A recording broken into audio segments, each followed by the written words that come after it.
నెల్లూరులో ఉన్న కళాకారులందరికీ నమస్కారం అండి. ముఖ్యంగా క్లాసికల్ డాన్స్ వాళ్ళని నేనొక్కటే అడగదలుచుకున్నానండి.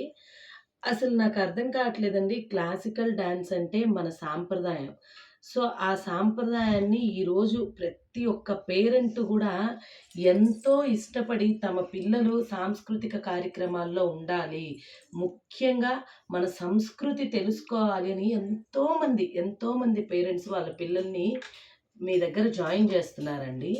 కానీ కొంతమంది గురువులు, నేను అందరిని అనట్లేదు. కొంతమంది గురువులండి అసలు ఏంటో ప్రాబ్లమ్ ఏంటో నాకు అర్థం కావట్లేదు.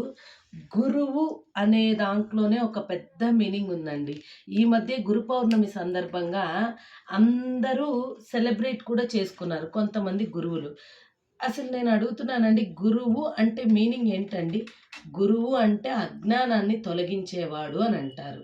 మరి అంతటి స్థానంలో మీరుండి, మీ పిల్లలకి అసలు ఏం నేర్పిస్తున్నారో నాకు అర్థం కావట్లేదండి.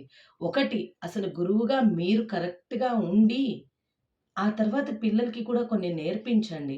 ఎందుకింత గట్టిగా అడుగుతున్నాను అంటే, ఒక కళాకారిణి తల్లిగా మేమెంత బాధపడుతున్నామో మాకు తెలుసు. మా పాప ఒక చోట నృత్యం నేర్చుకుంది. ఓకే. ఏ డిస్టర్బెన్సెస్ కానివ్వండి, ఎలాగైనా కానివ్వండి, మేము ఇంకొక చోటికి వెళ్ళిపోయాం. అది మీ వల్లనే కావచ్చు, మా వల్లనే కావచ్చు. ఎవరికి నచ్చినా, నచ్చకపోయినా ఇంకొక చోటు అనేది ఉంది. అక్కడికి వెళ్తాం. అది మన ఇష్టం. అలా వెళ్లారనేసి దాని మీద మీరు వాళ్ళని ఇబ్బంది పెట్టడము, ఆ కళ ఇంకా వాళ్ళకింక అసలు కళ నేర్పించకూడదు. ఏ గురువు కూడా వాళ్ళని దగ్గరికి చేర్చుకోకూడదు అని మీరు అనుకోవడం అసలు ఎంత మూర్ఖత్వం అంటే అంత. గురువుగా పిల్లలకి కాంపిటేటివ్ స్పిరిట్ నింపమంటారు. అది చాలా అవసరం. ఎందుకంటే ఆ కాంపిటేటివ్ స్పిరిట్ వల్ల పిల్లలు వాళ్ళకి వాళ్ళు కాంపిటీషన్స్ అవుతారు అని. అలాంటి కాంపిటీషన్స్ గురువుగా మీరు నేర్పించాలి. అసలు గురువులుగా ముందు మీరే నేను గొప్ప అని మీరే పోటీలు పడుతూ ఉండి, నా దగ్గర నేర్చుకోవాలి, అక్కడ నేర్చుకోకూడదు, ఇక్కడ నేర్చుకోవాలని మీరే పోటీలు పడుతుంటే, ఇంక మీరు పిల్లలకి నేర్పించేది కూడా అదే గదా! ఇప్పుడు మా పాప విషయంలో జరిగింది గూడా అదే. మా పాప గురించి ఇంకొక పాప మా పాప మీద ఎత్తుకొనుంది.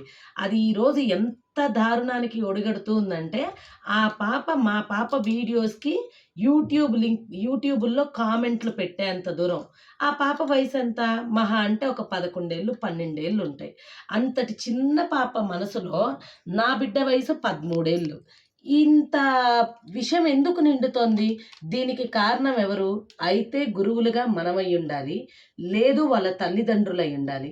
ఏ రకంగా అయినా గానీ అది తల్లిదండ్రులైనా, గురువైనా సరే మీరు ఆ అలవాటు పిల్లలకి మాన్పిచ్చండి. కాంపిటీటివ్ స్పిరిట్ నింపండి. అంతేగాని ఆ కాంపిటీటివ్ స్పిరిట్ పేరుతో పిల్లల్లో విషం నింపకండి. ఒకరి మీద ఒకరికి స్వార్థాలు పెంచుకునేలాగా చేయకండి. అది సమాజానికి చాలా ప్రాబ్లమ్ అవుతుంది. క్లాసికల్ డాన్సర్స్ అని ఒక మంచి ఇదిలో మీరున్నారు. అసలు ఎంత గౌరవిస్తున్నారండి ఈరోజు సమాజం. ఎంత విలువ మీ అందరికీ గురువులుగా. అలాంటి గురువులైనటువంటి మీరే ఒక అనేది ఏర్పరుచుకోకుండా, అలా కాదు పిల్లలకి ఇలా ఉండాలి, ఇలా నేర్పించాలి అనేది మీరే చెప్పకుండా, మీరే ఆ విధంగా తయారైతే, మీ దగ్గర నేర్చుకునేటటువంటి పిల్లలు ఎలా ఉంటారండి? అలాంటి విషాన్ని నింపుకొనే కదా ఉంటారు ఆ పిల్లలు కూడా.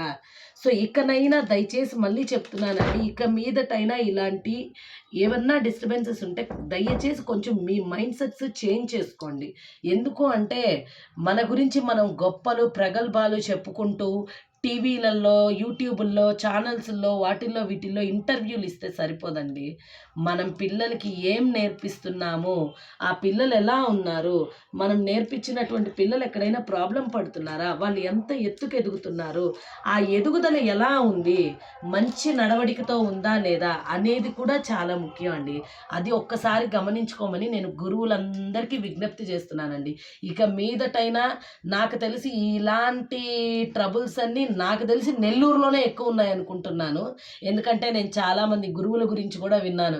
గురువులే ఇబ్బంది పడుతూ, ఒక గురువు ఇంకొక గురువుని ఇబ్బంది పెడుతూ ఏమొస్తదండి? తోటి కళాకారులు వాళ్ళు గూడా మీలాగే తోటి గురువులు. అలాంటి వాళ్ళని మీరు ఇబ్బంది పెడితే మీకేమొస్తుంది? మీ దగ్గర నేర్చుకునే పిల్లల్ని ఇబ్బంది పెడితే మీకేమొస్తుంది? ఇకనైనా మారండి. ఇకనైనా తెలుసుకోండి. ఇదొక్కటే నేను కోరుకుంటున్నానండి. థాంక్